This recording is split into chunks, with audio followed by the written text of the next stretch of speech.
Chers auditeurs, vous êtes à l'écoute des messages de la bonne nouvelle de Jésus transmis à travers les prédications de l'Église adventiste du 7e jour, Église africaine francophone de Bruxelles.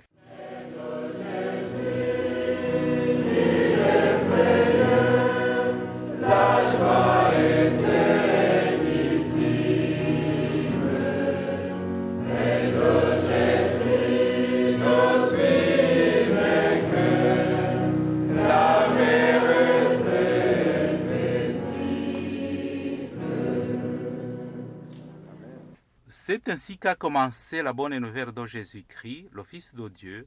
C'est là ce qui est écrit dans le livre du prophète Ésaïe. J'enverrai mon messager devant toi, il te préparera le chemin.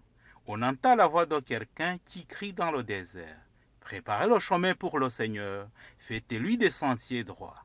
Marc chapitre 1, verset 1 à 3. Itangiro ry'ubutumwa bwiza bwa Yesu Kristo, umwana w'Imana. Nk'uko byanditswe n'umuhanuzi Yesaya, ngo nuko ndenda gutuma integuza yanjye mbere yawe, izatunganya inzira yawe. Ijwi ry'urangurira mu butayu, ati nimutunganye inzira z'Uwiteka, mugorore inzira ze. Mariko igice cya mbere, umurongo wa mbere kugeza ku wa gatatu.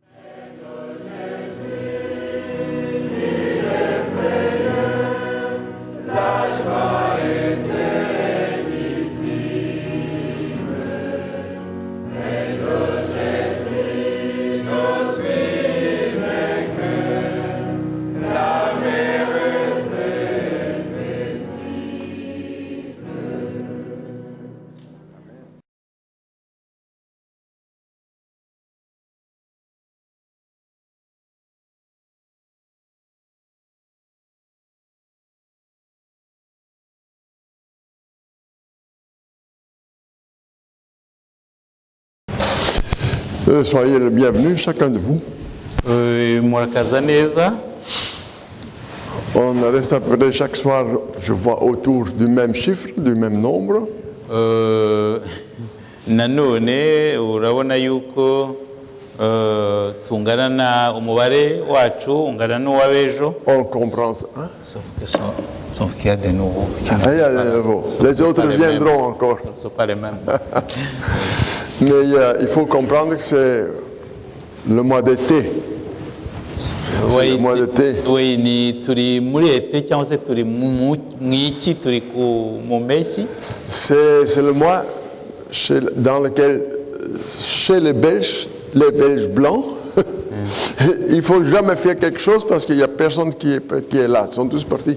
Mu muco w'ababirigi ba kavukire cyane cyane abakomoka hano nyine abera muri aya mezi nta kintu bakora kubera ko nta kintu bateganya gukora kubera ko abantu baba badahari. Mais ici c'est différent.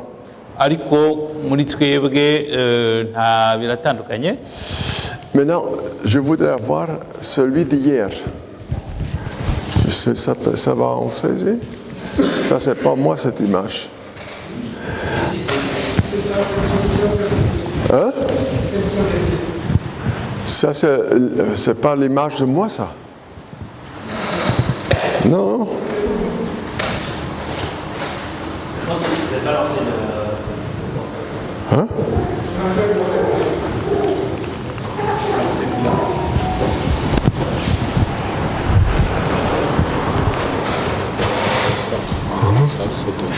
C'est tout est dedans. Je voudrais avoir l'image d'hier.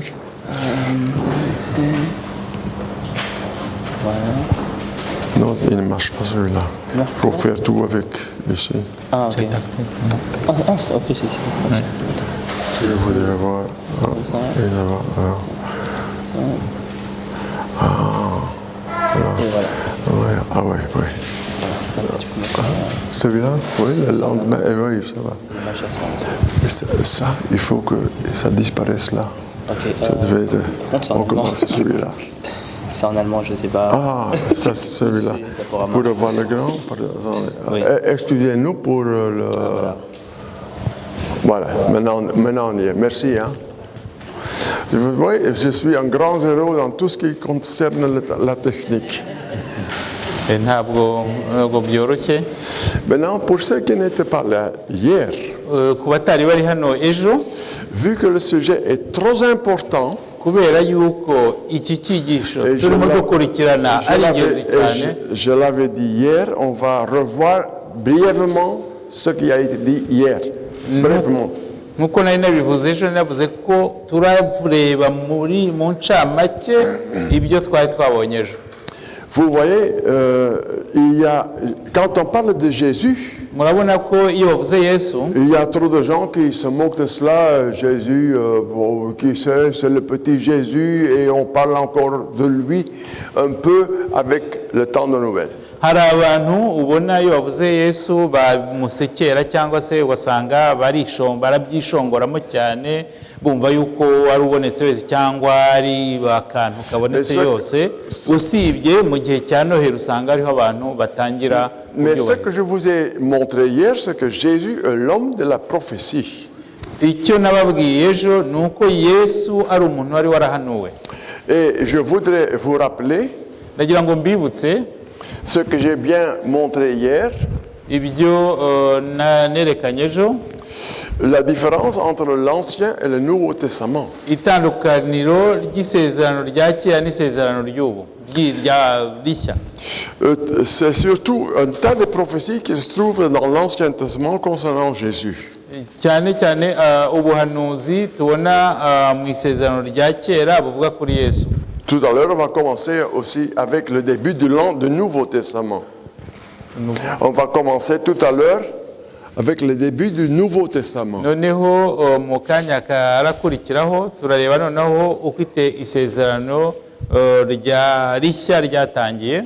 Mais entre l'Ancien Testament, le dernier livre de l'Ancien Testament, ariko hagati y'igitabo cya nyuma cyo muri Bibiliya mu isezerano rya kera, qui est Malachie, akaba kiriya igitabo ari Malakiya, et la première page du Nouveau Testament, ni urupapuro rwa mbere rw'igitabo cya mbere cyo mu isezerano il rishya. se trouve un vide, c'est cette page. Hari ubona ko hari urupapuro rw'umweru rutanditseho. Vous l'avez tout dans votre Bible. Mwese muri za Bibiliya zanyu niko bimeze. Et cette page entre l'Ancien et le Nouveau Testament Ruriya rupapuro rutandukanye isezerano rya kera n'isezerano rishya veut dire 450 ans.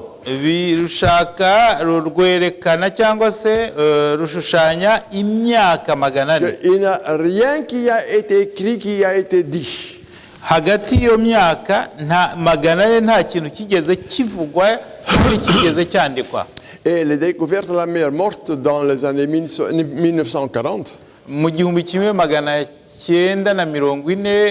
ibintu ibyo bavumbuye mu nyanja morte, mu nyanja ipfuye, nous ont bien montré cela. Zarabyerekanye. Maintenant, pourquoi je dis ça? Kuki ibindi kubivuga? C'est parce que dans l'Ancien Testament, vous trouvez tous des prophéties qui dirigent sur Jésus. Nukubera ko mu isezerano rya kera ubona ubuhanuzi bwinshi buvuga Yesu. Ici, j'ai montré un peu les prophéties de l'Ancien Testament. On les trouve dans le Nouveau. Hariya nerekanye ubuhanuzi burebana na Yesu bwo mu isezerano rya kera kandi bukangera bukagaruka mu isezerano rishya. Qu'est-ce qui se passe de nouveau ici? Ça avance maintenant? Ah oui, c'est vrai. Maintenant, ça je vais revenir tout à l'heure encore un peu. Hors la Bible, hors les textes de l'Ancien et le Nouveau Testament,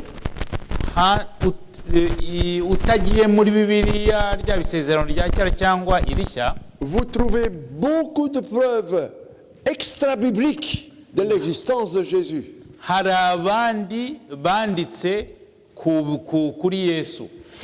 Et les gens, ceux qui se moquent de Jésus, qui se moquent de votre foi, ils ne savent pas ça, ou ils ne veulent pas savoir. kandi noneho abaseka ibya Yesu cyangwa badashaka no kumwemera biriya bintu ntago bazi yuko hari abandi babyanditse batari abo muri Bibiliya cyangwa se nta nubwo bashaka kubimenya. C'est pour cela que je trouve que c'est très intéressant et important d'y revenir.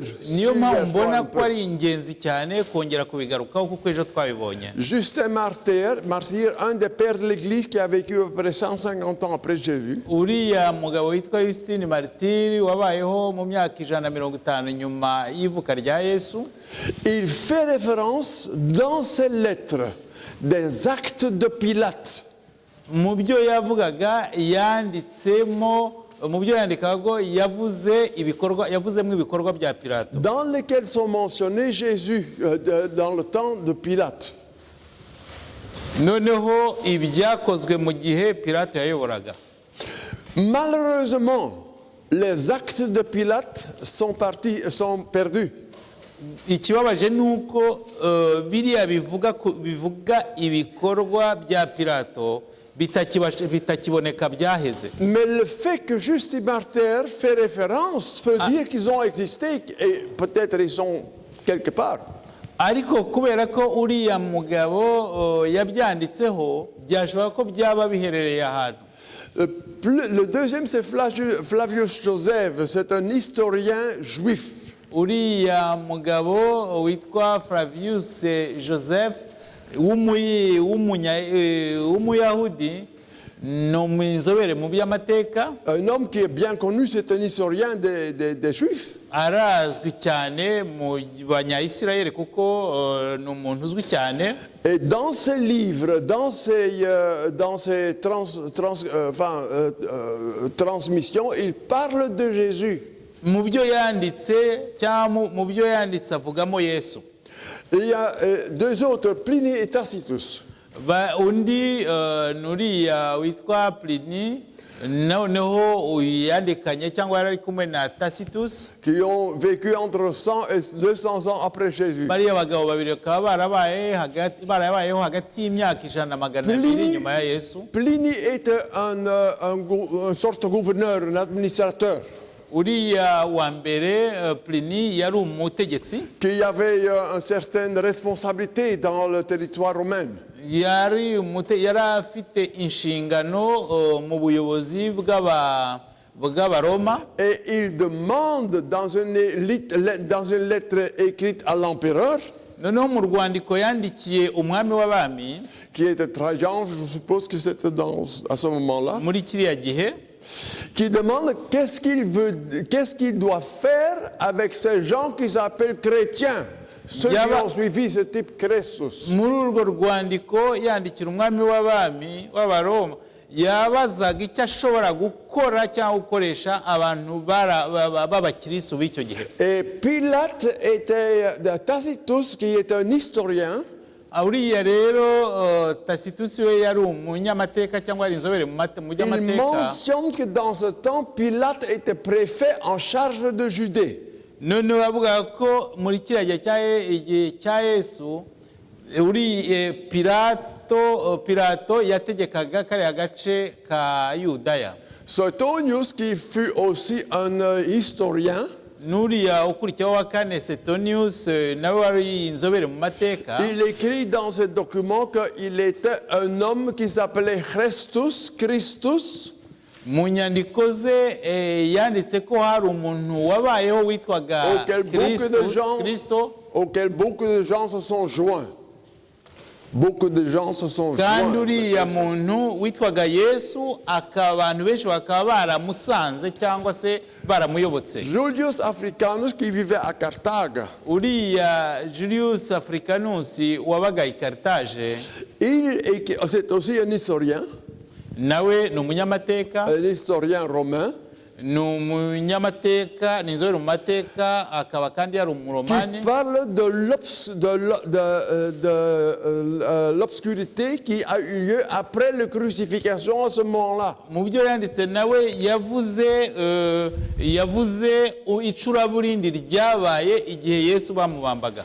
Et Lucien de Samosata, c'était un moqueur de tout.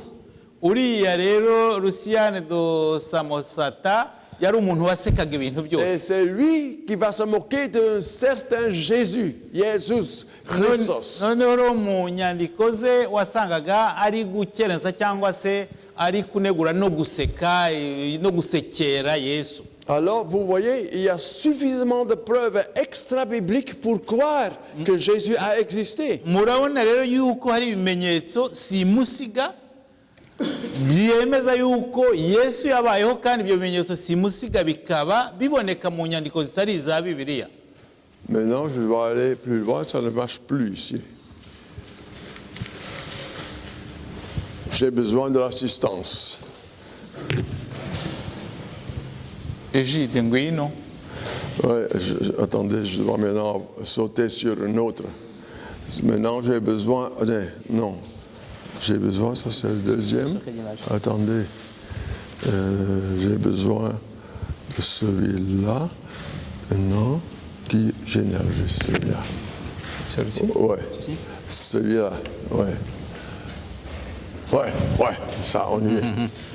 Nitwongere Oh, c'est difficile tout ça, kuguhamagara nujya ubona bikwamye. Moi j'ai presque 80 ans et je dois encore tout apprendre ça n'entre plus. Hein. Ntabwo byoroshye biriya bintu bisaba kubyiga. Maintenant, dans tout ce temps, Muri icyo gihe cyose il y a que vous lisez en Actes chapitre 12 où Pierre dit iyo usomye mu byakozwe n'intumwa igice cya 4 umurongo wa 12 dans un de ses discours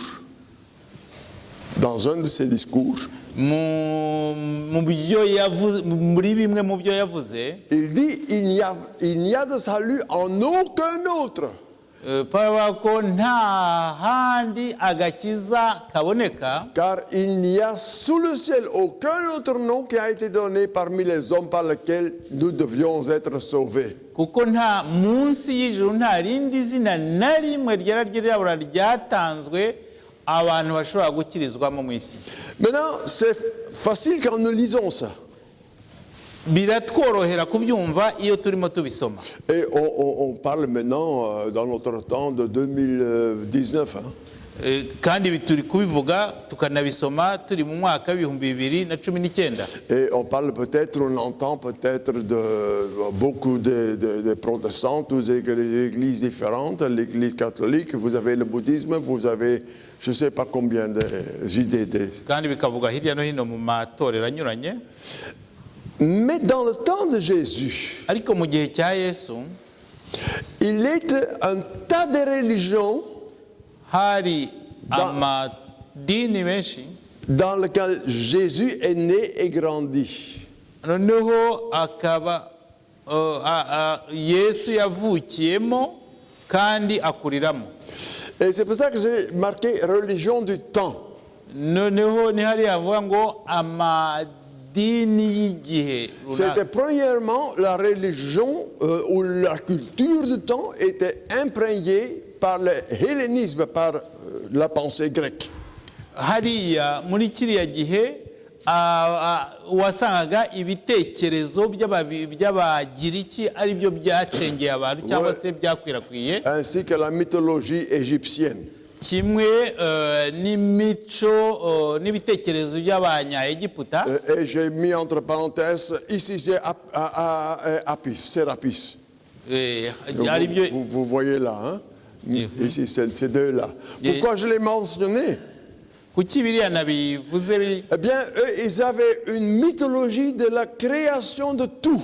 Bari bafite ibitekerezo bahimbye gutyo noneho bisobanura iremwa ry'ibintu. Et Sérapis, la maman, Sérapis, la mère, explique un peu. Hein? Inyanja, Sérapis, inyanja, qui a été sortie d'une pierre, née d'une pierre. Une mère. Non, une mère qui est née d'une pierre. Noneho akaba mère mama. Akaba hari umugore wavutse akava kandi akava mu ibuye akavuka mu ibuye. Et ici, s'il vient de naître, et les uns mangent les autres. Isis vient de naître. noneho rero uriya nawe ngo Isisi aravuka. Seulement pour vous donner une idée de la religion du temps. Ibi ndi kubivuga kugira ngo mwumve idini ry'icyo gihe cyangwa amadini Et y'icyo ça, gihe. c'était entré dans la religion ou dans la culture romaine. Ibyo byavugaga cyangwa byakundaga kuvugwa mu madini cyangwa se mu mitekerereze cyangwa mu mico y'Abagiriki n'Abaromani. Cybèle est une mère Dieu. Hariya uriya kiriya bita cyangwa Sibere yari imana ariko imana y'umubyeyi. Qui a un enfant. Noneho yari ifite umwana. Ça vous dit déjà quelque chose? Hari icyo bibabwira? C'est plus tard que le mari avec son enfant qui va naître. Nyuma niho Mariya yigeze nibwo nyine yabyaye. Et chaque année pour l'initiation dans cette culte mystique de Cybèle, noneho rero buri mwaka kugira ngo batoze abantu cyangwa babigishe ibya kiriya kigirwamana Cybèle, il faut tuer un animal. bagombaga kwica inyamaswa cyangwa se Et itungo. il y a certain nom, mais il ne me revient pas maintenant ce nom. Le nom de l'animal, ça ne me revient pas. Iyo nyamaswa izina uko yitwa ntabwo ndi kubyibuka. Et si vous voudrez entrer dans ce mythe, vous devrez vous mettre sous l'animal ça s'était arrangé. Quand il le tue, tu vas être baptisé par son sang. Noneho rero wagombaga kugira ngo winjire muri uwo muco cyangwa ubatizwe muri iryo dini rya kiriya kigirwamana, wagombaga kujya munsi y'iyo nyamaswa noneho bakayica, bayica amaraso yayo akagushokeraho. Tout ça dans le temps de Jésus, hein? Kandi ibi byakorwaga mu gihe Yesu yari ariho, yari yaravutse. Le suivant, c'est le culte du Mithras et du Sol Invictus. Ibindi byakurikiyeho ni biriya Mithras na aradusobanurira ibyo ari byo na Sol Invictus. Eh bien, Mithras, c'est un culte qui venait de l'Orient, de la Persie, là où se trouve l'Iran actuellement. Iriya dini ryo ryakomokaga mu burasirazuba aho ubu ngubu twakita muri Irani. Et régulièrement, il faisait l'offrande d'une vache. Noneho buri gihe baturaga ituro ry'inka cyangwa se bagatanga inka w'ituro. On trouve beaucoup de représentations d'une vache qui est tuée dans le Mithras culte. Hariya wabonaga ibishushanyo byinshi byerekana inka yishwe cyangwa barimo bayica. C'était aussi une sorte de déesse de la terre. Une sorte de déesse.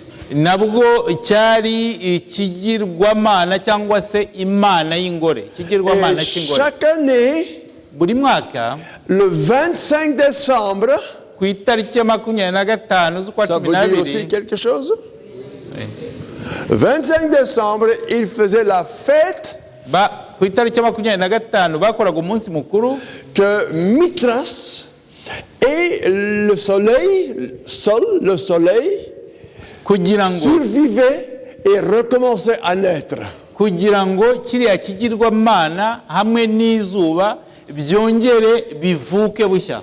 Vous voyez, tous ces cultes du temps de Jésus vont pénétrer dans le christianisme. Murabona ko ariya madini ya gipagani yo mu gihe cya Yesu yaje kwinjira mu idini ry'abakristo. Vous aviez aussi le culte de Diane que vous trouvez en Actes des Apôtres. Mwari mufite hari nanone icyo gihe idini ryasengaga kiriya kigirwamana Diane. Où toute la ville d'Éphèse est en rébellion contre Paul et veulent le tuer. Ku buryo igihe Paulo yabivugaga cyangwa byamaganaga abari baturiye mujyi wa contre Paul et voudraient le tuer. À Éphèse. Abari batuye muri hariya muri kariya gace muri mujyi wa Efeso kubera ko Paulo yamaganaga kiriya kigirwamana cyabo bashaka kumwica. Diane était aussi une déesse. Diane nawe yari ikigirwamana ariko ikigirwamana kazi. Ouais. Vous aviez aussi le dualisme. Le dualisme, comme c'est marqué là. Hari n'irindi dini ryitwa dualisme, Qui voudrait dire qu'il y a deux dieux. dualisme ryashaka kuba ko hari imana ebyiri, Le Dieu qui est bon et le Dieu qui est méchant. imana yabaga ari nziza hakaba n'imana yari ingome. En plus, vous avez le judaïsme Noneho hari ririya dini ry'abayuda qui disait il n'y a qu'un Dieu, c'est Jéhovah. yavuga yuko hari imana imwe kandi iyo mana ikaba yari Et Yehova, pensez qu'à part les bonnes œuvres qui peuvent arriver au ciel. kandi bizera yuko iyo wakoraga neza washobora kugera mu Et vous ijuru. avez à la fin encore les religions des magies et des esprits. Noneho hakaza idini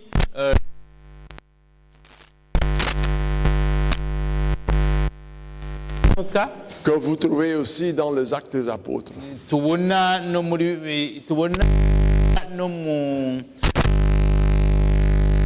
Ceci pour vous seulement donner une idée de la civilisation.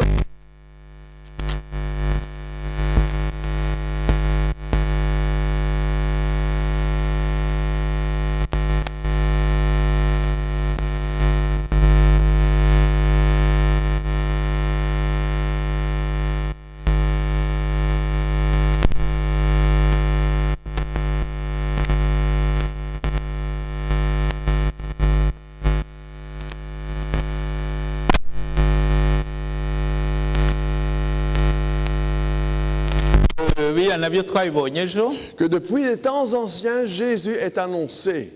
kuva kera kose Yesu yari yarahanuwe. Qui se rappelle du texte de Deutéronome 18, verset 15 hier. Ninde wibuka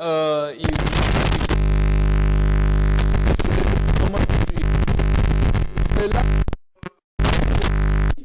écrit, il y aura un prophète comme moi qui viendra. niho hariya mu gutegeka kwa kabiri igice cya 18 mu mwaka wa 15 niho Mose yandikaga yuko hari undi muhanuzi. Je prends seulement quelques.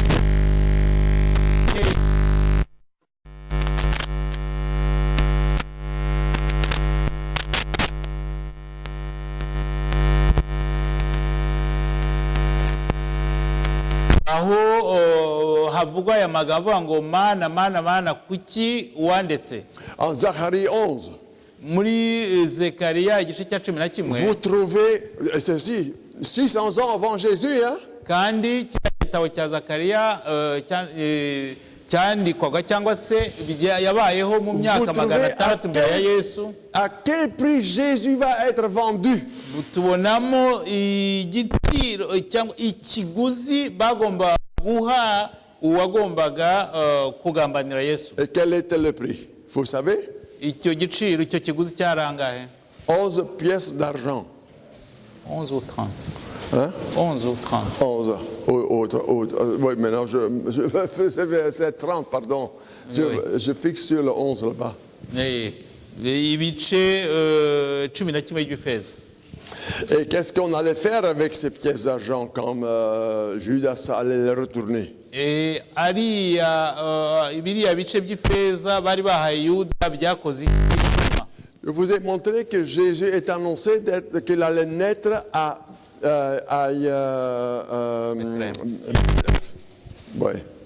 Bethléem. Nababwiye yuko Yesu byari byarahanuwe yuko azavukira i Betelehemu, Qu'il sera né à Bethléem Ephrata. kandi akaba atari Betelehemu ibonetse, Betelehemu yitwaga Efrata, Pour éviter qu'on allait mélanger. kugira ngo Dans les plusieurs Bethléem qui est là dans le temps. kugira ngo hatazabaho gushidikanya cyangwa kwejya kubera ko hariho za Betelehemu nyinshi. Et c'était Nazareth, Ephrata.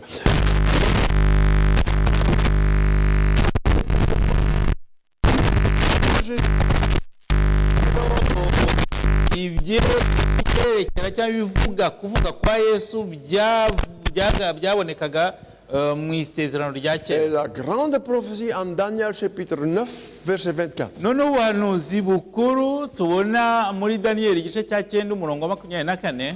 Nous avons vu cette prophétie encore hier, plus en détail. buriya buhanuzi twarabubonye ejo, Je ne vais pas trop en revenir. ntabwo nshaka kubigaragaho cyane. Mais cette prophétie indique exactement quand le Messie allait naître. Qui est ariko annoncé. buriya buhanuzi bwo muri daniyeli buvuga neza neza umwaka n'igihe mesiya agomba Et nous kuvukiraho. avons vu la prophétie de 483 ans qui arrive à 27 après Jésus. kandi twabonye ubuhanuzi burebana n'imyaka 483. Elle va effectivement, et c'est une prophétie de 490 années, mais aussi une première partie de 83. Oh, c'est difficile, hein? C'est la prophétie de 490 années. kandi ubuhanuzi bw'iriya myaka 470, Mais elle est subdivisée dans la première de 483. noneho igice cyayo cya mbere kikaba ari cy'imyaka 483. Que vous arrivez alors dans l'année 27 après Jésus. iyo rero ubiteranyije cyangwa ubishyize hamwe usanga bigera mu myaka 27 igihe Yesu yabatizwaga. C'est le moment que Jésus a été baptisé qu'il a commencé son ministère public. igihe yabatizwaga afite imyaka 27 nibwo yatangiye umurimo we. Et la date a été fixée dans le Nouveau Testament. kandi mu isezerano rishya tubonamo iriya tariki, Vous vous rappelez? murabyibuka En Luc chapitre 3, versets 1 et 2.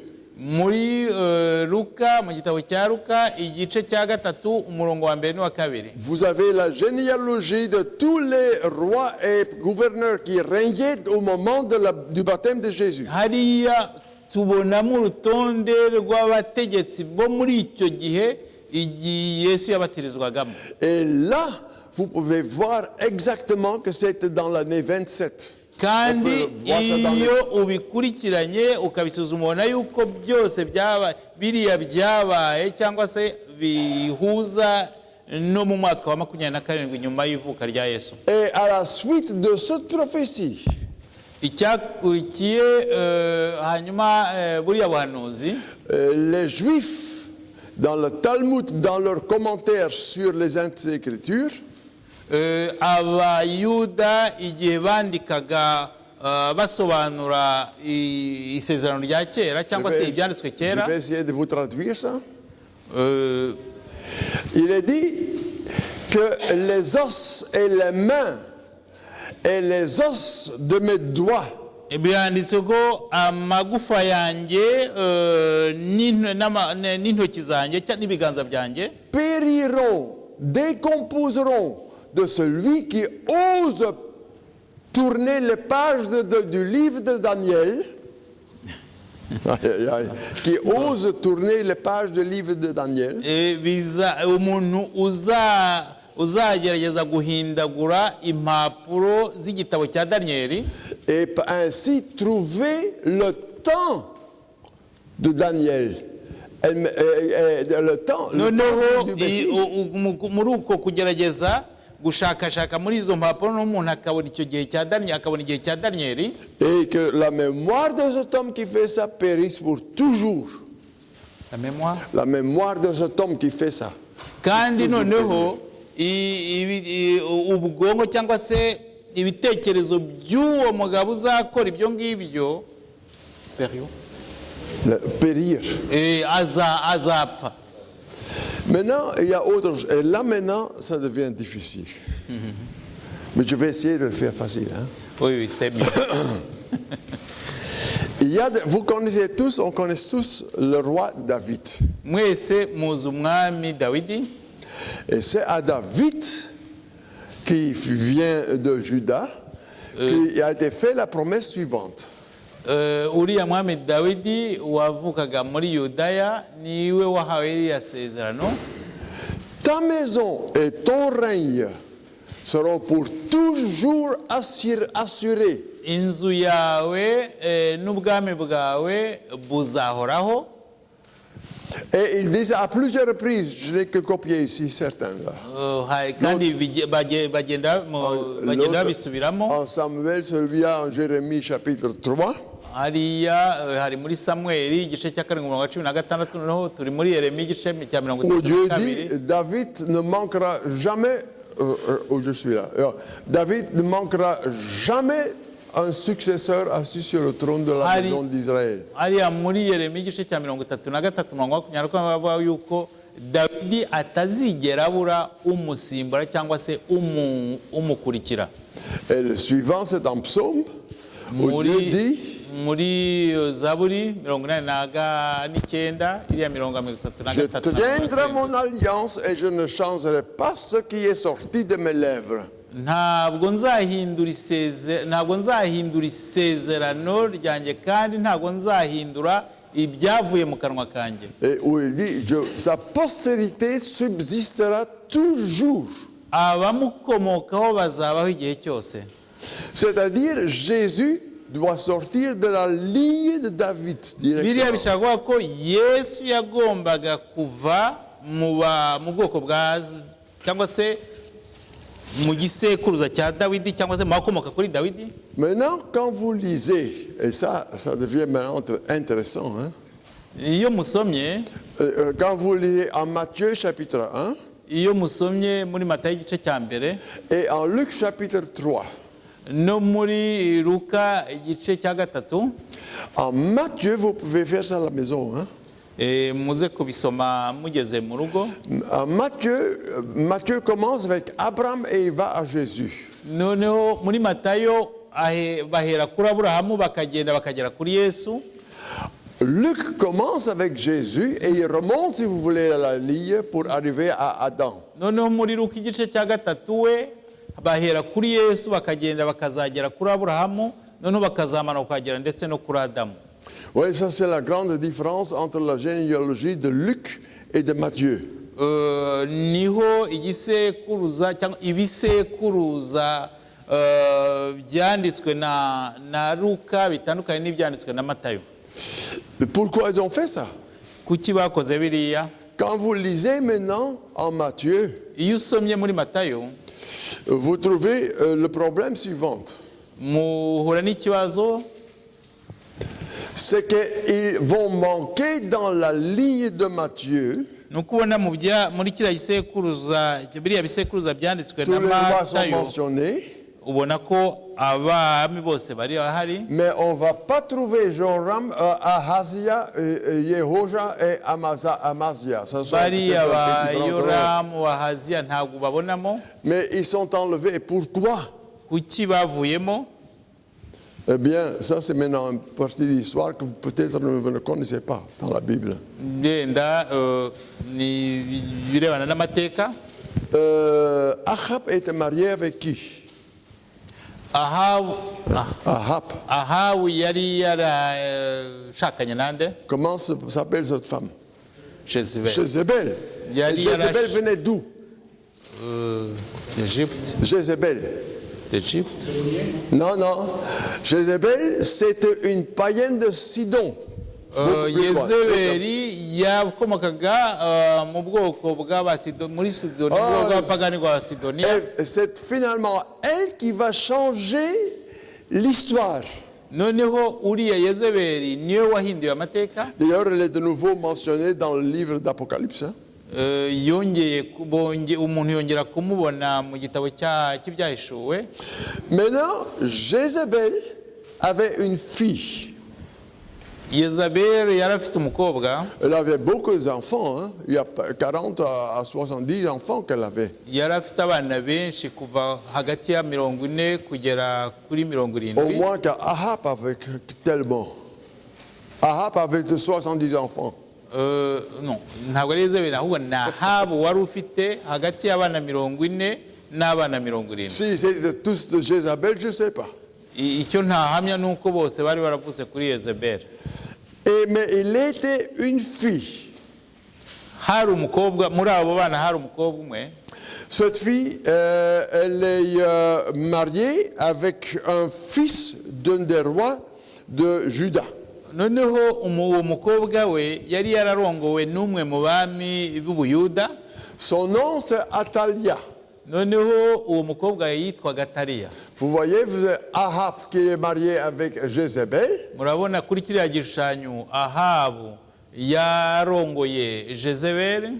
Et il aura une fille Atalia Noneho babyare Ataliya qui est mariée avec Joram.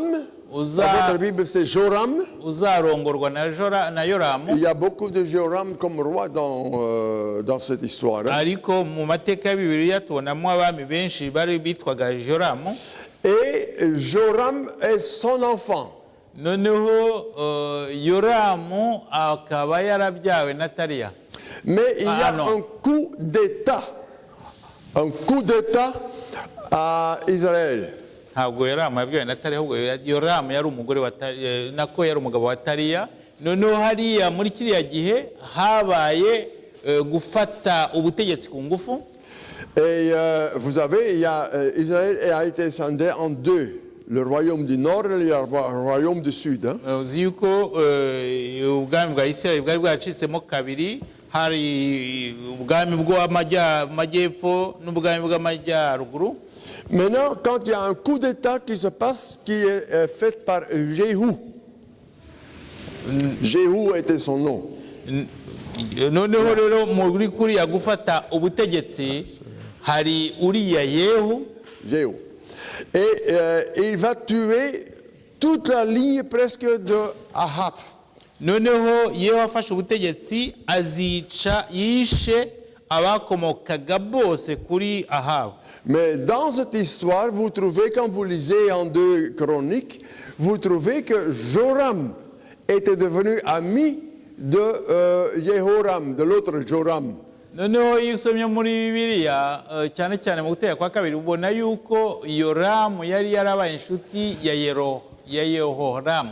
Quand Atalia entend que ses fils étaient tués par Jéhu, igihe Ataliya yumvaga ko abahungu be abana be bishwe na Yehu, elle va se venger. yashatse kwihorera. Tout ça vous trouvez dans votre Bible, c'est rien de nouveau. Ibyo biri muri Bibiliya. Et alors qu'est-ce qu'elle va faire? Azakora iki cyangwa yakoze iki? Elle va tuer tous ses propres enfants. Noneho azica abana be qui sont venus de Joram, le Joram vert ici, de Juda. Noneho abana yabyanye n'uriya Joramu wo muri Yudaya. Et quand je ne me trompe pas, il y a 70. Vous pouvez vous imaginer ses propres enfants. Kwica abana be yibyariye. Maintenant, Atalia devient reine. Noneho Ataliya amaze kubica yabaye umwamikazi. Et elle a espéré d'avoir éliminé tous les descendants de Juda. Kandi we yibwiraga yuko yatsembatsembye abakomaga kuri Yuda, abakomaga kuri mugabo we Yoramu b'Abayuda. Et elle est reine pendant 6 ans. Noneho ategeka imyaka 6. Mais alors vous avez Jéhu hariya Yehu qui vient aussi et il va la tuer. Il élimine toute la maison de Ahab. Noneho Yehu nawe yaraje aramwica kandi yica noneho yica n'abakomaga kuri Ahabu bose. Mais pendant que Atalia élimine tous les descendants de Juda, igihe Ataliya atsembatsembaga abakomokaga muri abo bw'Abayuda, il y a une femme hari umugore umwe qui prend un des enfants wafashe umwe muri abo bana et il le sauve. aramukiza cyangwa aramuhisha. C'est Joab. C'est encore une fois Joas. Akaba muri uwo mwana yitwaga Joasi. Elle va la cacher pendant 6 ans dans le temple. Yamuhishe mu rusengero amuhisha imyaka 6. Ça c'était la femme qui s'appelle dans la Bible Josheba. Uriya mugore yitwaga Josheba. Oui, Josheba, oui, vous pouvez oublier. Maintenant, 6 ans après, quand l'enfant est devenu un enfant de 6 ans, igihe Jowasi yari amaze kugira imyaka 6, il annonce l'enfant comme étant roi. noneho yahise amufata aramwerekana nk'aho ari we mwami. Et Atalia crie traître, traître, traître. Ubwo Ataliya murabyumva ntiyabifashe neza, ahita ataka arahaguruka ngo bamugambaniye. Mais elle perd sa vie avec tous ses descendants, avec tous les gens qu'elle avait autour d'elle. Nibwo bamwicaga bamwicana n'abamukomokaho bose n'abari bamuzengurutse. Et c'est pour cela que Matthieu, enfin c'est probablement pour cela que Matthieu ne mentionne pas Azaria.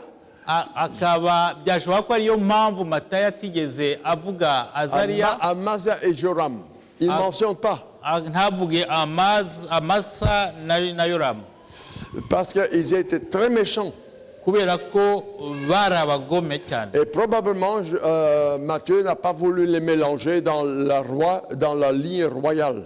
Byashoboka ko Matayo atashatse kubashyira muri kiriya gisekuruza cy'abana, biriya bisekuruza by'abana. Maintenant, vous voyez, quand vous lisez cette liste en Matthieu, iyo murebye iyo musomye muri Matayo, vous voyez que Joseph est le descendant de Salomon, mubona ko Yosefu yakomokaga kuri Salomo, mais en réalité, il n'a rien à faire avec la naissance de Jésus. ariko nanone mu by'ukuri Parce que ntabwo ari we wigeze abyara Yesu. La Bible dit qu'il n'avait pas connu sa femme. Kuko Bibiliya itubwira ko Mariya wabyaye Yesu atigeze abonana n'umugabo. Maintenant, Luc prend une autre ligne. Noneho Luka we yafashe undi murongo cyangwa se yabigerekanye mu bundi buryo. David avait avec Bathsheba 4 enfants. Dawidi yabyaranye na Berisheba abana 4. Et le premier c'était Nathan. Uwa mbere yitwaga Natani. Et Luc prend la ligne qui va descendre jusqu'à Marie, la ligne de Nathan. Noneho Luka we mu kwandika yafashe kuva kuri Natani aragenda agera kuri Mariya. C'est pour cela que j'ai appelé la première ligne de David, Salomon, Joseph, c'est la préférée. Niyo mpamvu Matayo yanditse ari byo nahisemo Et la ligne de Nathan par laquelle va naître Marie. Noneho uriya kiriya gisekuru kirimo Natani waje kuza kubyara Mariya akomokaho. Oui, c'est la plus âgée. Oh, c'est difficile, hein? Je savais ça. Oui. Mais vous voyez pourquoi la différence entre Matthieu et Luc. Murabona itandukaniro ry'ibyo Matayo yanditse muri biriya bisekuru n'ibyo Luka yanditse. Alors, je vais marquer encore une fois ici. Nanone Natsariya. Il manque chez Matthieu Matayo ntabwo yigeze mu byo yanditse ntabwo. Ahazi, Yoas et Amazias. Ntabwo yashyizeho Ahaziya, Yowasi, Amaziya. C'est-à-dire ils sont non mentionnés. C'était des mauvais rois.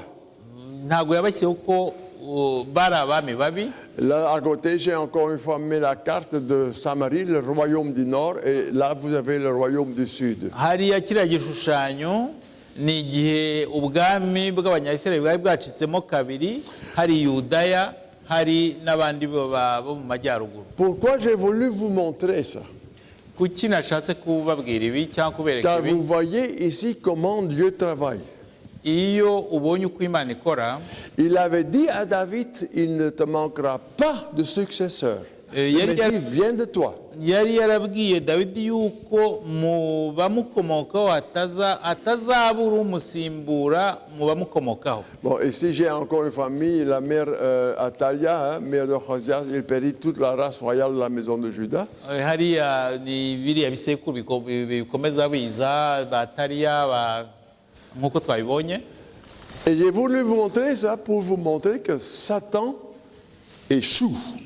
Il veut bien faire disparaître la race royale, mais Dieu avait dit, le Messie vient de David. Hariya biriya byose nabyo bikerekana ukuntu Satani yashakaga kugira ngo atsembatsembe biriya bisekuruza uko byamaze gukurikirana by'abami, ariko Imana ntimukundire. Vous voyez pourquoi ça c'est important, cette partie en chronique et en roi, vous lisez ça aussi. Nk'uko bisomwa mubibona mu byo ku ngoma no mu bitabo cy'abami. Et maintenant, après cette histoire, nyuma y'iriya nkuru, que Dieu a gardé quand même un descendant de la ligne royale de David. yerekana ukuntu buri gihe mu muryango wa Dawidi mu bamukomokaho hagiye habonekamo umwami. À la fin, la ligne royale descend vers le Messie. noneho kandi muri bariya bami uko bagiye bakurikirana byaje kugeraho Yesu avuka muri uwo muryango. Vous trouvez ça en Matthieu.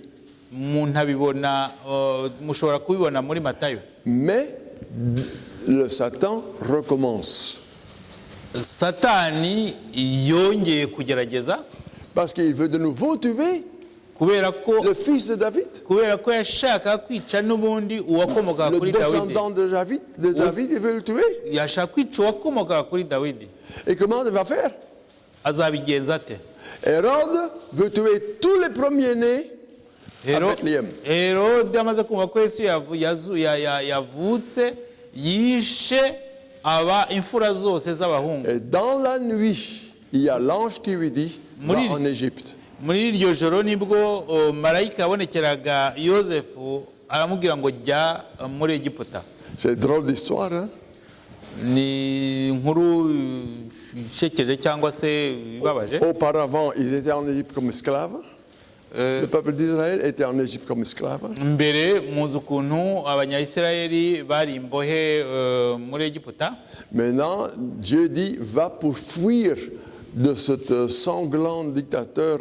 Noneho Imana ibwira Yosefu ngo ahungishe umwana amuhungishirize muri Egiputa, kandi barahafatiwe nabi. Une fois de plus, Dieu intervient d'une façon miraculeuse. Kandi nanone bikaba byongera kwerekana ukuntu Imana iyo yireka cyangwa itabara mu buryo bw'igitangaza. Et quand Hérode est mort, elle dit retourne maintenant. Igihe Herodi yaramaze gupfa, Imana none yabwiye Yosefu ngo basubire muri Isirayeli. Est-ce que Satan va abandonner? None sa ibyo byerekana yuko Satani yari yisubiyeho. Je pense que c'est marqué en Luc. Nkeka ko byanditse muri Luka. Et que Satan s'en va jusqu'au suivant bon moment. Satani yashushe nk'uceceka ariko acunga uwundi mwanya uzakurikiraho cyangwa kiri gihe kizakurikiraho. Maintenant vous avez ici devant vous Satan qui vient à Jésus lui-même. Noneho Satani bwo iyo dusomye tubona ko noneho yaje aza gutera Yesu bwe. Probablement dans l'an 27 quand il commence son ministère public. Byashoboka ko yamuteye muri afite iriya myaka 27 igihe yaratangiye umurimo w'abantu ku isi. Il est envoyé dans le désert par l'Esprit Saint. Umwuka wera yamwohereje mu butayu. Où il va passer 40 jours. Aho yamaze imyaka 40 nako iminsi 40 pour jeûner. Atarya. Maintenant, étant là, plein de faim.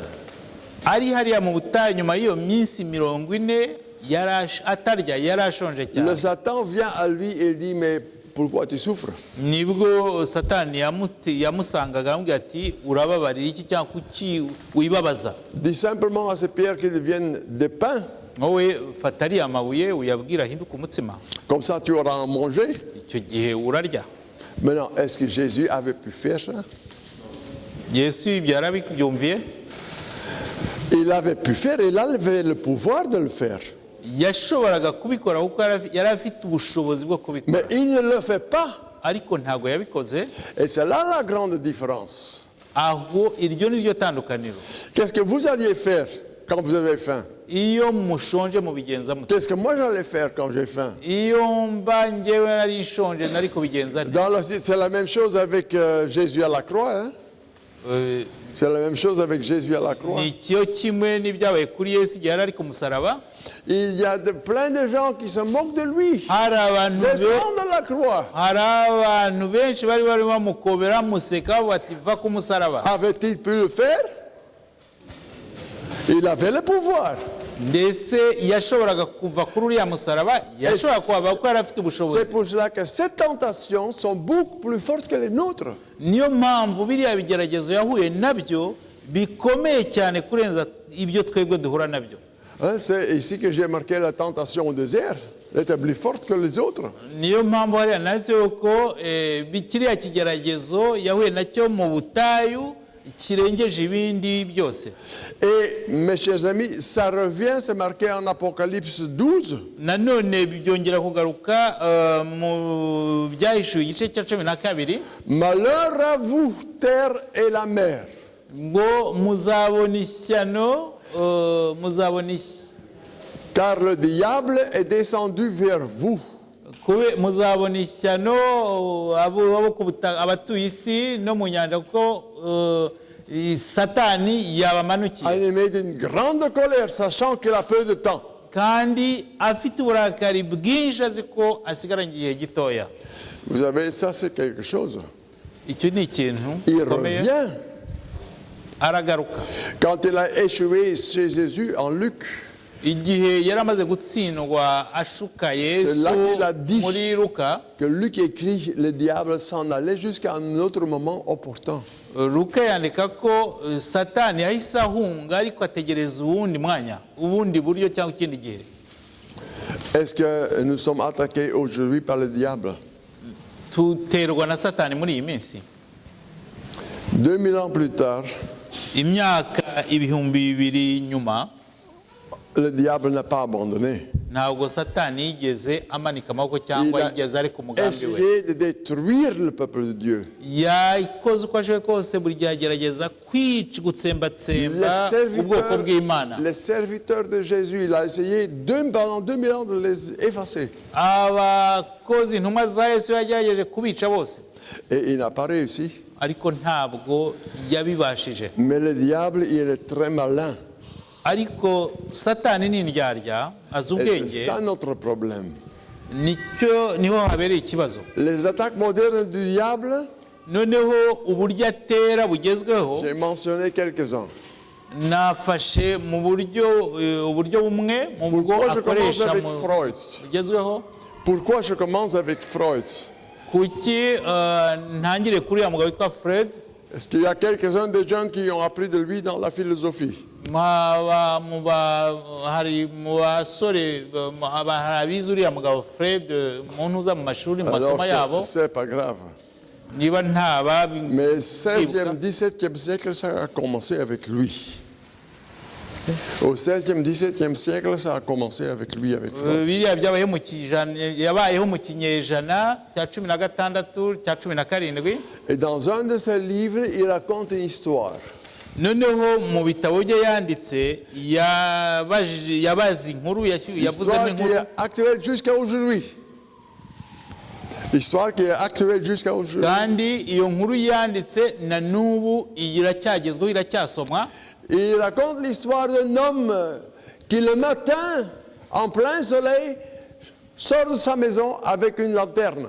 Noneho avugamo umugabo mu gitondo cya kare wavuye iwe ajyana itara, afite itara. Oui, avec une lampe à tempête. Hein. Afite itara. Et il court sur le marché. Noneho aragenda ajya ku isoko. Et étant sur le marché, il appelle les gens. Noneho igihe aragera ku isoko ahamagara abantu. Et il dit, où est Dieu? Noneho agenda amurika ababwira abantu ati iyo Mana iri Je ne hehe? trouve pas Dieu, où est-il? Ati ko ndi gushakisha Imana iri hehe? Mais qu'est-ce que nous avons fait avec Dieu? Où est-il? Où est-il? None turabigenza gute ko ntayo mbona, Imana iri hehe? Et les gens se moquent de lui. Noneho abantu baramuseka cyane. Et il dit encore, oh Dieu, mais Dieu, qu'est-ce qu'il faut foutre avec Dieu? Noneho avuga ati iyo Mana idahari, Imana se Imana iri Il se hehe? moque de lui. Noneho arayiseka. Il se moque de cet homme qui cherche Dieu. Noneho aseka abo bantu nyine birirwa bashaka Et Imana. alors, à la fin, cet homme, Freud raconte, c'est une histoire, hein? igihe uriya mugabo Fred yabaraga iriya nkuru mu byo yanditse, l'homme dit à haute voix, noneho nibwo yavugaga cyane, nous l'avons tué. avuga ati Imana twarayishe. Nous ne trouvons pas Dieu car nous l'avons tué. Ntabwo mwabona Imana, w'Imana twarayishe. Notre science, notre philosophie d'aujourd'hui a tué Dieu. Ubuhanga bwacu, ibyo twavumbuye byose byishe Imana. C'est pour ça que j'ai mis Dieu au premier lieu. Niyo mpamvu hariya nabanje Imana nkayishyira mu mwanya wa mbere. Est-ce que vous savez qu'il y a même des théologiens qui ne croient pas en Dieu? Muzi ko hari n'abantu bazobereye mu by'iyobokamana nabo batemera Imana. Des pasteurs qui ne croient pas en Dieu? Muzi ko hari abapasitoro batemera Imana. Je me demande comment ils peuvent être pasteurs. Noneho nkibaza ukuntu abo bantu babaye Et abapasitoro. pourtant c'est comme ça. Ariko nubwo bimeze nuko bimeze bariho. On a tué Dieu. Et tout a commencé là avec Freud. Abantu bishe Imana kandi byose byatangiranye n'uriya mugabo Fred. Ça peut que c'est un peu que je me suis trompé dans le temps de Freud, hein, du 17e, 18e siècle. Ntabwo nahamije neza igihe habayeho, ariko ni muri ibyo binyejana bya 17, 18. Mais nous vivons dans une société qui a tué Dieu. None natwe ubu ngubu tuba mu bihugu cyangwa tuba mu gihe abantu bishe Imana. Nous vivons dans le temps où le sexe, le héros, il triomphe. Tugeze mu gihe aho ikintu cy'igitsina kiri imbere y'ibindi byose. C'est tout ce que les gens veulent encore aujourd'hui, ce n'est que ça. Usanga abantu bahugiye cyangwa se icyo barangaje imbere, barangariye muri iki gihe ari ibintu by'igitsina. Les gens, ils vivent pour le plaisir. Abantu babaho ari ukwinezeza gusa. Qu'est-ce qu'on fait quand le plaisir est fini? Iyo umuntu arangije kwinezeza, iyo birangiye bigenda bite? Qu'est-ce qu'on fait quand le plaisir est fini? Mubigenza mute cyangwa bigenda gute iyo kwinezeza birangiye? C'est fini. Biba birangiye. On ne fait plus rien. Nta kindi wakora. Mais notre société est fixée sur cela. Notre société est fixée sur cela. Ariko noneho muri kino gihe turimo, mu bihugu turimo, naho ngaho birangariye. Vous savez, quand moi j'étais petit gamin, igihe gihe nari nkiri umwana, ça veut dire quelque chose, hein? Kandi ibyo bishatse kugira icyo bivuga. Actuellement, j'ai presque 80 ans. Ubu ngiye kugera ku ntabwo ari ngewe. Ubu ngiye kugera ku myaka 80. Fallait pas traduire ça. Mais quand moi j'allais à l'école, c'était dans les années 50. Igihe najyaga mu ishuri ni mu myaka ni igihe mu 1950. On avait l'école des filles et on avait l'école des garçons. Twari dufite ibigo by'abakobwa tukagira n'ibigo by'abahungu. Je ne dis pas que ça c'était la solution, hein? Ntabwo mvuga ko gutandukanya abahungu n'abakobwa ari cyo cyari igisubizo cyiza. Mais on faisait une distinction. Ariko habagaho gutandukanya. Jusqu'à un moment opportun ou un moment qu'on était mûr. Kugeza igihe umuntu yabaga amaze kumenya ubwenge, umuntu amaze gukura. Je me rappelle que dans l'église, il était un couple qui avait divorcé. Ndibuka ko muri icyo gihe mu itorero nari ndimo hari umugabo n'umugabo bari baratandukanye. Quelle honte dans l'église, on n'en parle pas. Ariko wabonaga nyine ibintu badashaka kwiba uko byari biteye isoni. Aujourd'hui, malheureusement, dans les églises, et j'inclus la nôtre,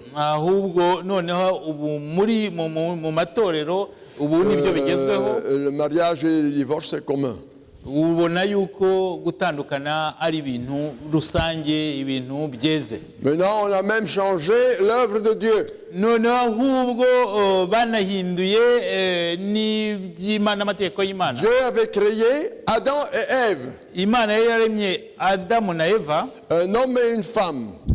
Umugabo n'umugore. Mais nous savons mieux que Dieu. Ariko tuzi neza yuko Imana. Et on a maintenant 2 hommes et 2 femmes. On a 2 hommes et 2 femmes. Hari abagabo babiri n'abagore babiri. Vous voyez où nous sommes arrivés? Murumva aho tugeze. Umugabo agasanga undi mugabo n'umugore agasanga undi mugore. Le monde à l'envers. Isi yaracuramye. Même quand la Bible dit c'est une honte. Nubwo Bibiliya ivuga yuko ibyo ngibyo ari ishyano. Mais l'homme a mis Dieu de côté. Ariko umuntu yashyize Imana iruhande. Nous l'avons tué. twarayishe, Dieu n'est pas là Imana ntihari, et on fait maintenant ce qu'on veut. noneho turakora ibyo twishakiye. Est-ce qu'on est plus heureux qu'auparavant? None se ubu twavuga yuko ubu ari bwo twishimye kurenza uko mbere byari bimeze? Vous voyez le diable où il attaque et comment il attaque. Murumva ukuntu Satani atera. On a nos technologies modernes. Noneho mu buhanga bugezweho, Je vous dis franchement, moi j'en connais rien du tout. njye ndababwira yuko jyewe rwose ntacyo nzimo. Je suis revenu en 92, je pense, de l'Afrique, Igihe de la République de la navuye RCA. muri Afurika ngarutse ino muri 92. Et alors, cette machine de la technologie était déjà en marche ici.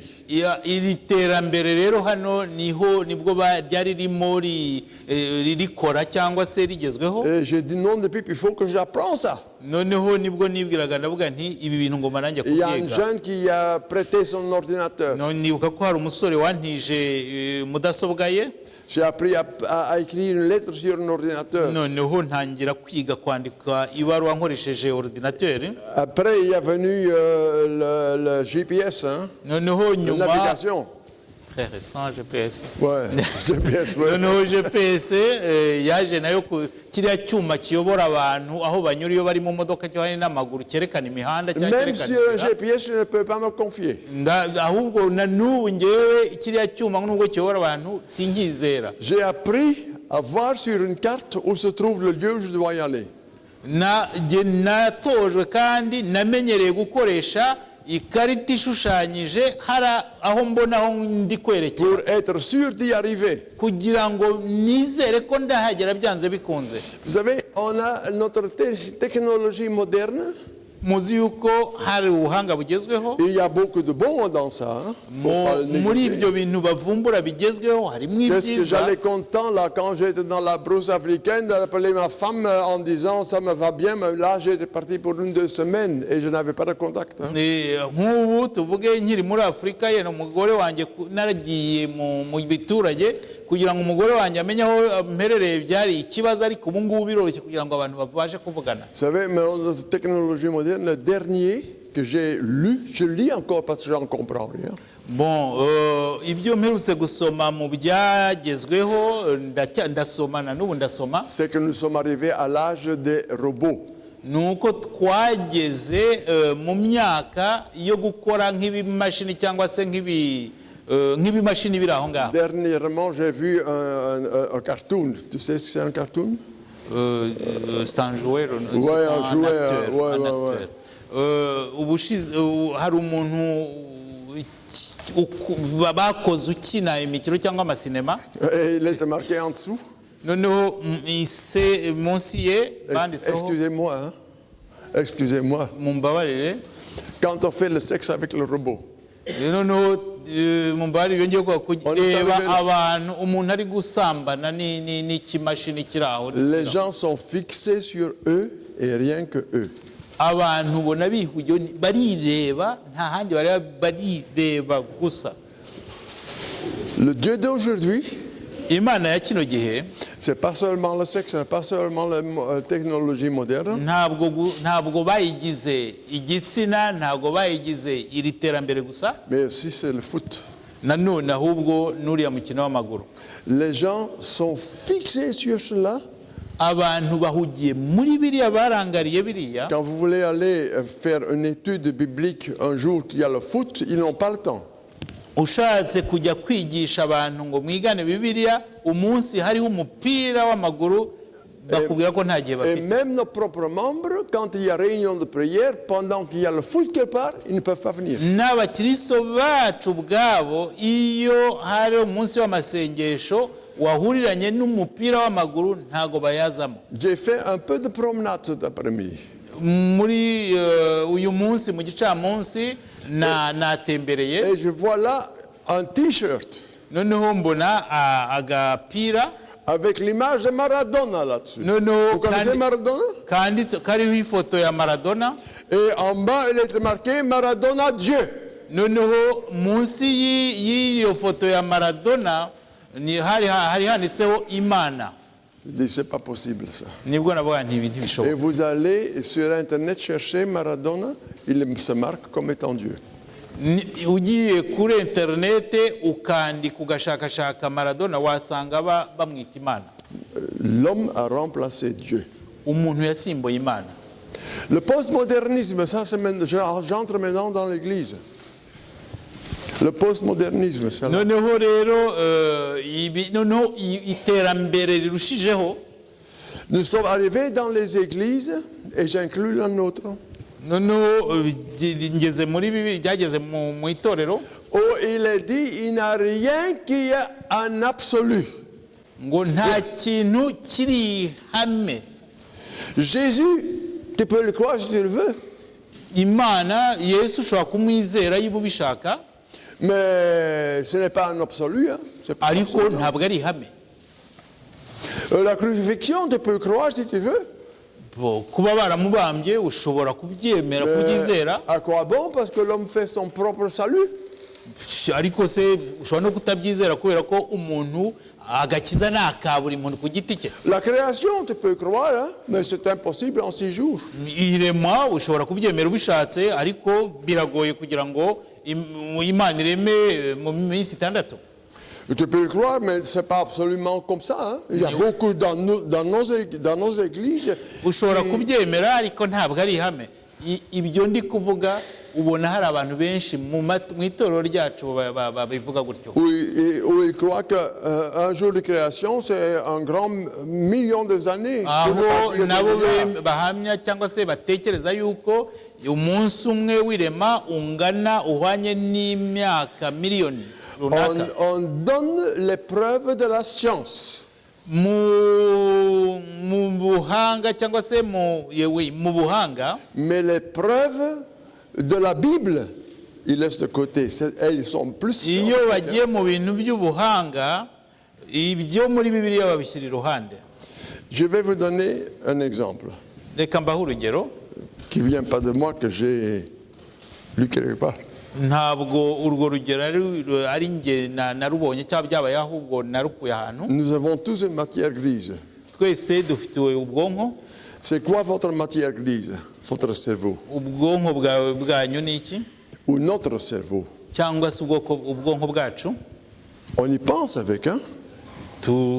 bidufasha gutekereza, Et on décide. noneho kandi tugafata On ibyemezo, fait des choix. tugahitamo. Alors, vous savez ce que c'est finalement? None se murumura ibyo ngibyo musobanurwa n'icyo ari cyo? C'est le rien plus le temps qui s'est mis là.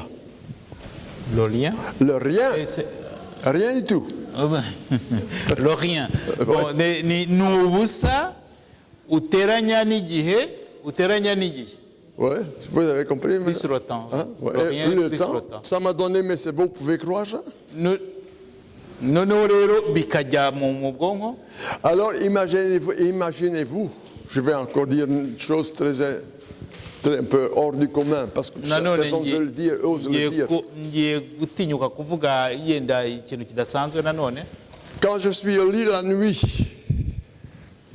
quand je suis la nuit, Iyo ndyamye nijoro, alors il y a ma vessie qui va à ma cervelle et qui me réveille que je dois me lever. iyo uruhago rwanjye iyo rushatse kujya kwihagaruka bijya mu bwonko noneho bikankangura ku buryo ngomba Personne kubyuka. n'ose dire ça, mais c'est comme ça, c'est du hasard. Nta muntu ushobora kubivuga ariko niko bimeze. Sinon, c'est tous des, vous savez, hein? Bitabaye ibyo ngo ubwo bwonko budukangure bivuye mu ruhago, muzi ko uko byagenda mu buriri. Mon médecin m'avait dit une fois, vous savez, l'évolution a bien fait ça, ou elle n'a pas bien fait ça. L'évolution n'a pas bien fait ça, ou bien fait ça. Noneho hari umuganga wigeze kumbwira ngo biriya bavuga ko umuntu yagiye ava kuri iki ngiki ngo ntago babikoze neza. Je lui ai répondu, comment vous pouvez croire à ça? Moi, je ne crois rien du tout. C'est Dieu qui a fait. Noneho rero namubwiye yuko yiba yizera ibyo ko abantu cyangwa ibintu byagiye bigenda biva aho ngaho, ariko kuko ntabyizera, yewe nizera ko ari Imana yaremye. Je suis un être trop compliqué ntabwo asobanukiwe De asobanukiwe haut neza en bas, trop compliqué. De haut en bas, pour que tout ça, c'est venu par le hasard. ku buryo kubona umuntu ukava ku birenge ukagera mu bwonko ukavuga ko byaje gutyo gusa ntabwo ari ibintu bishobora gupfa kuza gutyo gusa. Je ne sais pas si j'ai encore marqué un autre. Oh. Ah, ça ne marche plus maintenant. Ah, ça, hein? Ça va? Oui. La société autonome, noneho abantu bihagije qui veut dire, par laquelle je veux dire que tout le monde fait ce qu'il veut. bishaka kuvuga yuko umuntu akora icyo ashaka Nous décidons ce qui est mal, ce qui est bon. kandi tugomba dufata icyemezo kibi cyangwa tugafata icyemezo cyiza. Comme vous savez, je suis un enfant de guerre, né dans la guerre. Njyewe navutse mu gihe by'intambara. Alors, Hitler l'a crié très fort. Hitler yakwirakwije cyane. Alors, il a eu raison et il a tué tous les juifs. none ibyo yakwirakwije byose abantu barabyeme ahita yiroha ku bayahudi ku banyayisirayeli arabica. La société autonome. Ibyo On décide ce qu'on byari fait. bimuvuyeho yumva ko yihagije mbese yihagije. Et après, j'ai mis Dieu est dans le placard. Noneho Imana bashyize mu kabati. Ça, on est arrivé comme chez Freud. Hariya bisa nkaho bya bindi twabonye mu intangiriro Comment tu y'uriya peux croire mugabo à celui-là? Fred yavugaga. Il est dans le placard, il ne joue pas de rôle. C'est une invention. Imana iri mu kabati. On rejette la mémoire du passé. Noneho kandi habayeho kwakana cyangwa se kwirengagiza ibyahise amateka yabayeho. On ne veut plus rien avoir à faire avec le passé. Ntabwo abantu bagishaka gukurikira cyangwa kwishingikira kumenya ibyabayeho kera. Quand moi je dis une fois aux gens, oui, mais dans notre temps, dans les années 50, c'était comme ça, c'était comme ça. Nkunda kubwira abantu ngo kera mu myaka 50 ishize mu gihe cyane byari bimeze gutya byakorwaga gutya. Vous savez ce qu'ils répondent? Muzi ibyo bansubiza? Oui, dans ton temps, mais ce n'est plus aujourd'hui. Navuga ngo ni mu gihe cyawe ariko ntabwo ari ubu ngubu. Oui, on met tout de côté. Byose babishyize iruhande. Et ici, en Jérémie 6, verset 16. Hariya mu gitabo cya Yeremiya igice cya 6 umurongo wa Ainsi 16. parle l'Éternel. Uwiteka aravuga. Et vous pouvez remplacer Éternel par Jésus. Hein? Na hariya Uwiteka ushaka kumusimbuza Yesu. Placez-vous sur le chemin et regardez. Mujye mu nzira murebe. Et demandez quels sont les anciens sentiers. Noneho mubaze inzira za kera. Quelle est la bonne voie? Marchez-y. Murebe inzira nziza ni yihe. Et vous trouverez inzira nziza muyinyuremo. Et vous trouverez le repos de vos âmes. Kandi imitima yanyu izaruhuka. Mais ils répondent, nous n'y marcherons pas. Noneho abantu bagasubiza ngo ntabwo izo nzira On tuzacamo. fait ce qu'on veut. Bakora ibyo bashaka. Mes chers, je vous ai dit hier qu'on ne peut pas se défaire de Jésus. On ne peut pas se défaire de Jésus. Nk'uko ejo nababwiye byanze uko byagenda kose ntabwo ushobora gucika Yesu cyangwa umushyira iruhande. Pour ceux qui n'étaient pas là, hier, je répète ça. Ku batari bahari ndagira ngo mbibasobanurire. Chaque lettre qu'on écrit, Igihe cyose iyo banditse, chaque acte qu'on signe, igikorwa cyose bashyiraho umukono, chaque contrat qu'on signe, ikontaro bashyiraho umukono. vous parlez de Jésus si vous êtes croyant ou incroyant. Waba wizera Yesu cyangwa utamwizera. Parce qu'il y a, aujourd'hui on écrit 2019. Nk'ubu muri iki gihe bandika ko turi mu 2019. Et qu'est-ce que ce 2019 veut dire? None se ibyo 2019 bishatse kuvuga iki? 2019 après Jésus. Bishaka kuvuga ko ari mu 2019 nyuma y'ivuka rya Yesu. Jésus a scindé l'histoire. Kuko Yesu yafashe amateka cyangwa ibihe asa nk'ubijyamo hagati. Il y a avant Jésus. mbere y'uko avuka, Et hari il y a igihe après Jésus. hari igihe cy'imbere y'uko avuka, hari n'igihe cyakurikiye igihe yavukiyemo. Les Égyptiens, ils vivaient 2500 ans avant Jésus. Abanyagiputa bavugwa mu myaka 2000 mbere ya Yesu. Et nous vivons 2019 après Jésus. Noneho twebwe turi mu bihumbi 2019 nyuma y'ivuka rya Yesu. Jésus ascendé. Yesu ari hagati y'ibihe byabaye, ibintu byabaye, ibihe byabayeho. Et si vous êtes croyant ou incroyant, waba wizera cyangwa utizera, vous rappelez toujours Jésus dans vos lettres. Yesu wabishaka utabishaka, Yesu azamu mwibuka utabishaka. Et quand vous avez oublié d'indiquer la date, iyo wibagiwe kwandika itariki cyangwa umwaka, votre lettre peut ne pas être valable. Ibyo iwanditse ntabwo biba bifite agaciro. Parce que vous avez oublié d'indiquer Jésus. Kubera ko wibagiwe gushyiramo kwandikamo Yesu. Et pour terminer, j'ai ceci. Kugira ngo Peut-être vous avez ndangize, déjà vu ça, mais je pense que c'est important de le répéter. nshobora kubona bibabwiye ariko ndagira ngo mbisubiremo. Son nom est Jésus. Izina rye ni Yesu. Et vous le retrouvez en Genèse, mubibona mu itangiriro, où il est le descendant de la femme. ugavuga yuko azava ku mugore. Que vous retrouvez dans le Nouveau Testament en Apocalypse. Mukabibona mu isezerano rishya mu byahishuwe. En Exode, vous le trouvez comme l'agneau de Pâques. Mu kuva bamwita intama ya Pasika. On en dira un peu plus le sabbat prochain. Tuzabivuga ku isabato itaha. En Lévitique, vous avez lui, Jésus, comme le sacrifice. Mubare bavuga Yesu nk'igitambo. Nombre, le rocher, il est le rocher frappé. Mu kubara bavuga yuko ari urutare rwakubiswe. Alors, en Deutéronome, vous avez Jésus comme étant le prophète. Mu gutegeka kwa kabiri bavuga Yesu nk'umuhanuzi. Et duquel Jean-Baptiste dit, voilà le prophète, il est là. Igihe bavuga ati umuhanuzi ari hariya. L'agneau de Dieu, moi je suis pas le prophète, mais là, l'agneau de Dieu. Igihe Yohana yavuga ati uyu ni intama y'Imana. En Josué, vous avez Jésus comme étant le capitaine, celui qui a tout en main. Hariya muri Yosuwa bavuga Yesu nk'umutware utegeka byose. En juge, vous avez Jésus comme étant le libérateur. Noneho mu bacamanza bakavuga Yesu nk'ubohora abantu. En route, vous avez celui qui a racheté l'humanité. Noneho muri Rusi mu gitabo cya Rusi hakabaho umuntu wacunguye. En roi, vous le trouvez comme celui qui règne. Noneho mu bami Yesu bavuga nk'umuntu utegeka. En Néhémie, celui qui restaure. Il restaure Jérusalem. Muri Nehemiya bakavuga umuntu usana. En Esther, il est notre avocat. Noneho muri Esteri bakavuga Yesu nk'umuvugizi wacu cyangwa se son nom est Jésus. En Job, vous le trouvez comme étant le rédempteur. Noneho muri Yobu Yesu akavuga nk'umukiza. En Psaume, c'est lui le berger.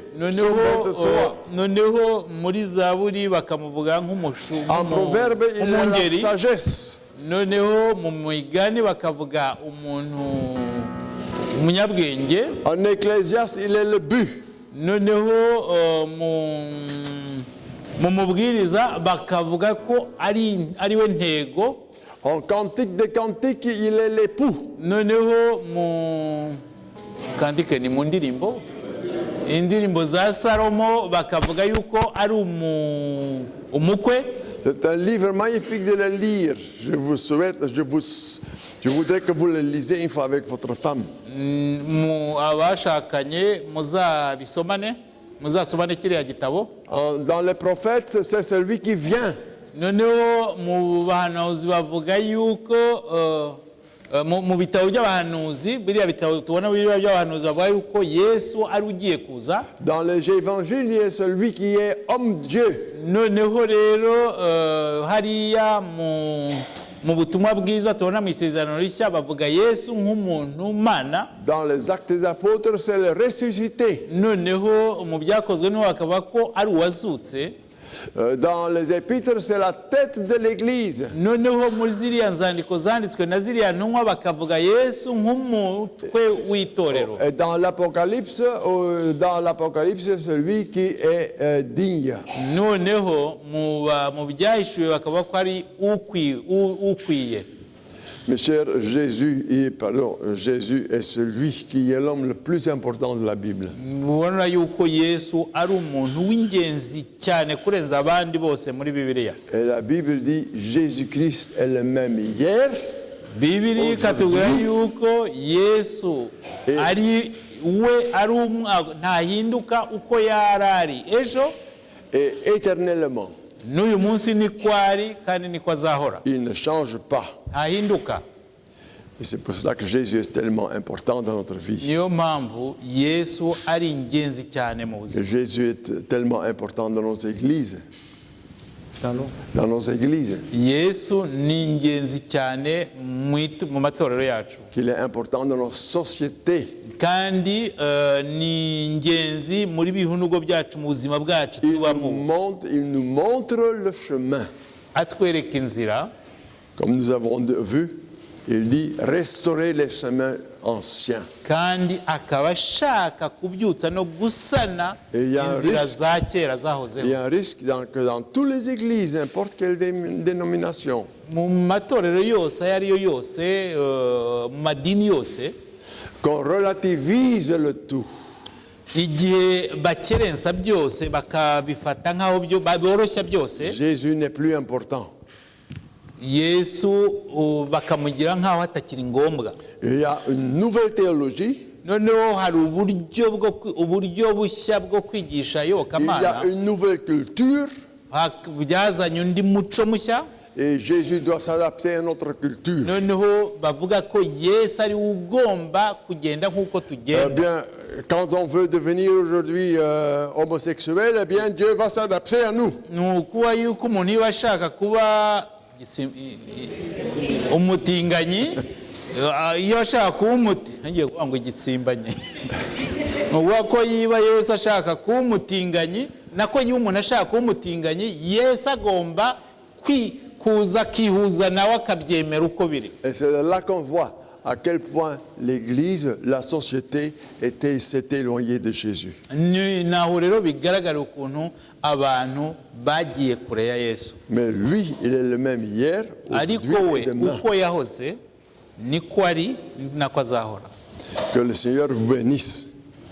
Uwiteka abaha umugisha. Et que vous apprenez à mettre Jésus en premier lieu dans la vie. Kugira ngo mubashe gufata Yesu mushyire mumugire nyambere mu buzima. Merci pour votre attention. Murakoze kuba mwateze amatwi. Amen. Seigneur Dieu, nous te remercions. Ensemble ce soir. Que nous pouvons nous rendre compte que tu as celui qui a été promis. Le diable a voulu intervenir à plusieurs reprises, mais ça n'a pas marché.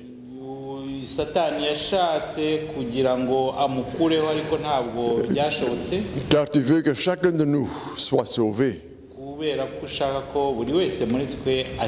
Seigneur, que ton nom soit toujours le premier dans nos vies. Et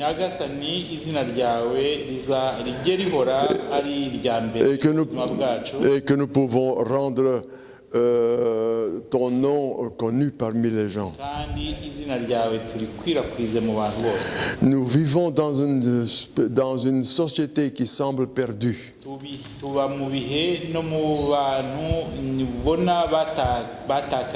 Mais il y a encore tant des hommes, des femmes qui cherchent. Veuille les conduire chez nous ou nous vers eux.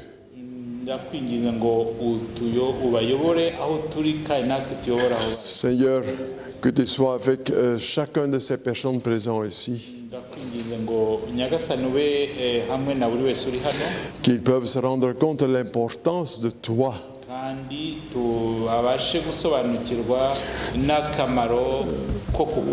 Laisse-nous aller avec ta grâce,